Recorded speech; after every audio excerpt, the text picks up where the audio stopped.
Assalamualaikum warahmatullahi wabarakatuh. Nama saya Relfadila Yulia Salim dari kelas 3A.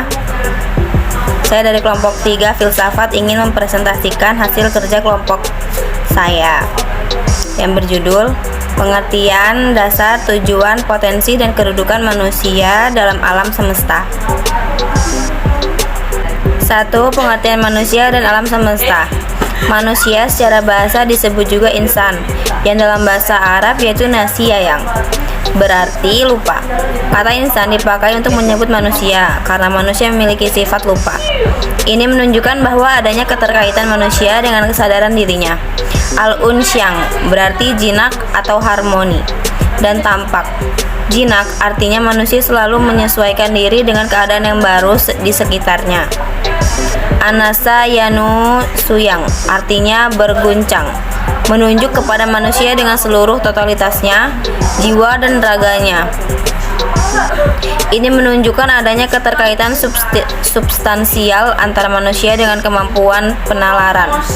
Dengan penalaran, manusia dapat mengambil pelajaran dari apa yang dilihatnya, mengetahui apa yang benar dan apa yang salah, dan terdorong untuk meminta izin menggunakan sesuatu yang bukan haknya.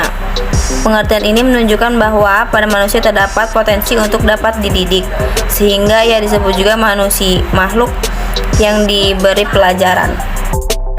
Manusia adalah makhluk berpikir dengan menggunakan bahasa sebagai media.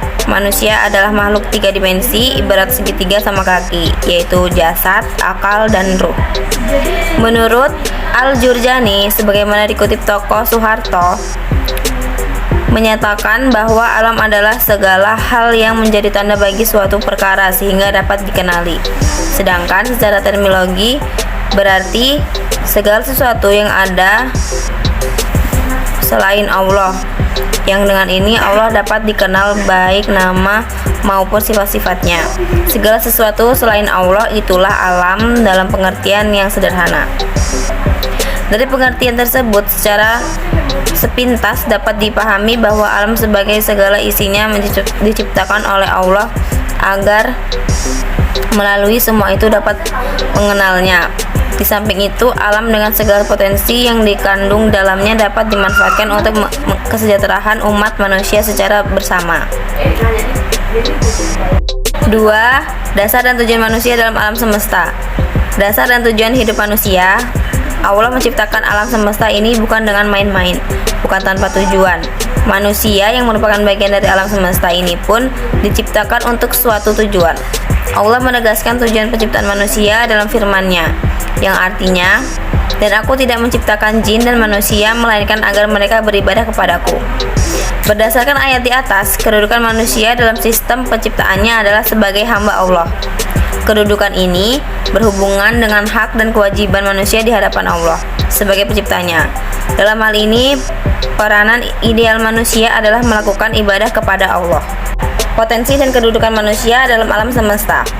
Manusia memiliki derajat paling tinggi di antara makhluk yang diciptakan oleh Allah Subhanahu wa taala. Mempunyai hawa nafsu serta akal pikiran yang paling istimewa. Manusia diciptakan di dunia untuk menjadi khalifah Allah, yaitu melakukan atau menjalankan perintahnya.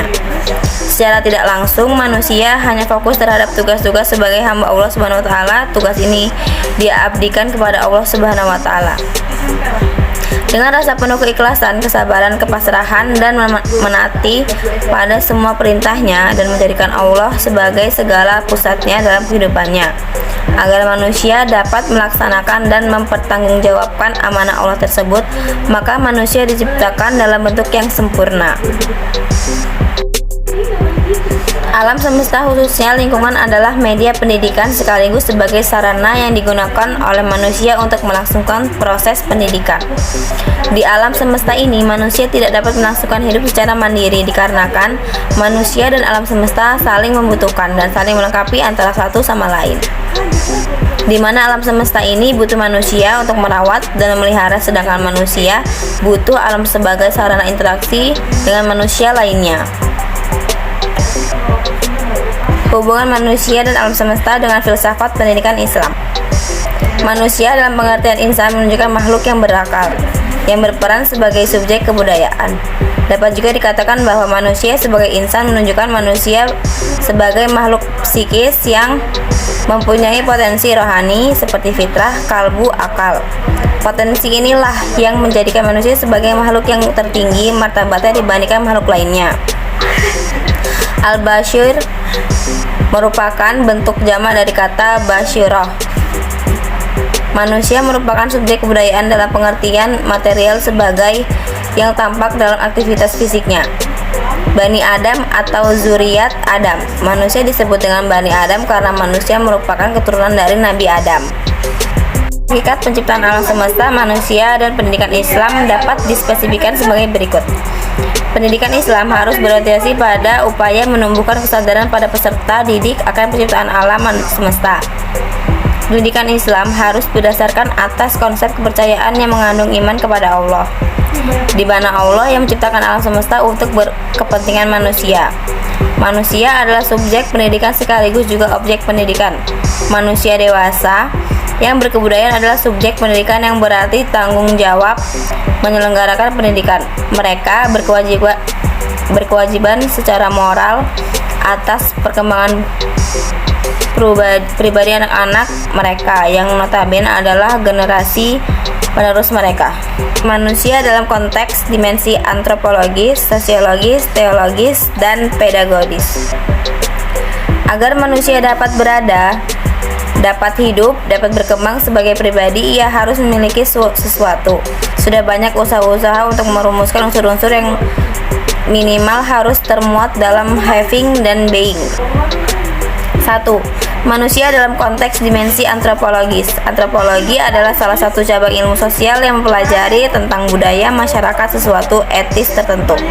Antropologi lahir atau muncul berawal dari ketertarikan orang-orang Eropa yang melihat ciri-ciri fisik, adat istiadat, budaya yang berbeda dari apa yang dikenal di Eropa. Antropologi lebih memusatkan pada penduduk yang merupakan masyarakat tunggal. Tunggal dalam arti suatu masyarakat yang tinggal daerah mana. Antropologi mirip seperti sosiologi, tetapi pada sosiologi lebih menitik beratkan kepada masyarakat dan kehidupan sosialnya. Dalam antropologi filsafat, konsep manusia selalu dirumuskan oleh kelompok tertentu secara struktural memiliki kemungkinan untuk mengekspresikan ideal kebudayaannya. Manusia dalam konteks dimensi sosiologis. Secara hakiki, manusia juga sebagai makhluk sosial. Manusia dilahirkan ke dunia dalam kondisi yang lemah tak berdaya. Ia tak mungkin melangsungkan hidupnya tanpa orang lain. Potensi-potensi yang dibawa sejak lahir justru baru bisa berkembang dalam pergaulan hidup sesama manusia. Dalam pergaulan ini, di samping memenuhi kebutuhan biologisnya, juga dapat memperkembangkan potensi fisiologisnya. 3. Manusia dalam konteks dimensi teologis. Teologis adalah ilmu yang mempelajari segala sesuatu yang berkaitan dengan keyakinan beragama. Teologi meliputi segala sesuatu yang berhubungan dengan Tuhan. Para teolog berupaya menggunakan analisis dan argumen-argumen rasional untuk mendiskusikan, menafsirkan, dan mengajar dalam salah satu bidang dari topik-topik agama.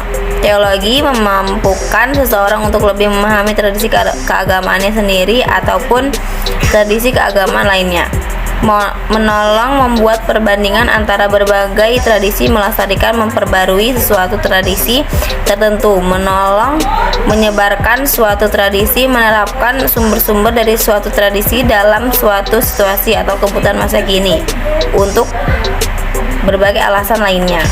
4. Manusia dalam konteks dimensi pedagogis. Pendidik merupakan salah satu komponen penting dalam proses pendidikan. Secara umum, pendidik adalah mereka yang mempunyai tanggung jawab mendidik. Intinya, pendidik itu merupakan seorang profesional dengan 3 syarat: memiliki pengetahuan yang lebih, mengimplikasikan nilai dalam pengetahuan, dan bersedia mentransfer pengetahuan beserta nilainya pada peserta didik. Pendidik selain bertugas sebagai transfer of knowledge, juga merupakan seorang motivator dan fasilitator bagi proses belajar peserta didiknya. Dan dalam melakukan tugas profesinya, pendidik bertanggung jawab sebagai seorang pengelola belajar atau manager of learning, pengarah belajar, director of learning, dan perencana masa depan masyarakat atau planner of the future society.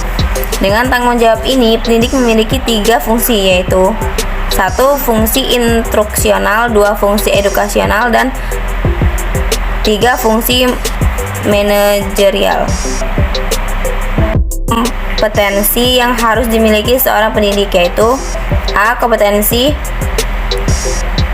personal religius, yaitu memiliki kepribadian berdasarkan Islam. B. Kompetensi sosial religius, yaitu memiliki kepedulian terhadap masalah-masalah sosial yang selaras dengan Islam. Dan C. Kompetensi profesional religius, yaitu memiliki kemampuan menjalankan tugasnya secara profesional yang didasarkan atas ajaran Islam. Dalam melaksanakan pendidikan, peranan pendidik sangat penting karena bertanggung jawab dan menentukan arah pendidik tersebut. Islam sangat menghargai dan menghormati orang-orang yang berilmu pengetahuan yang bertugas sebagai pendidik.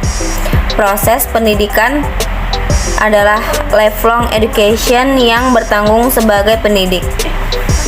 Dilihat dari segi kehidupan, masyarakat dapat dikatakan sebagai proses yang tanpa akhir. Bila dilihat dari segi kemampuan dasar pedagogis, manusia dipandang sebagai homo educandum atau makhluk yang harus dididik. Maka jelaslah manusia itu sendiri tidak lepas dari potensi psikologis yang dimilikinya secara individual berbeda dalam abilitas dan kapabilitasnya dari kemampuan individual manusia lainnya. Dengan berbeda-bedanya kemampuan untuk dididik, itulah fungsi pendidikan pada hakikatnya adalah melakukan seleksi melalui proses pendidikan. Demikian yang bisa saya sampaikan. Wassalamualaikum warahmatullahi wabarakatuh.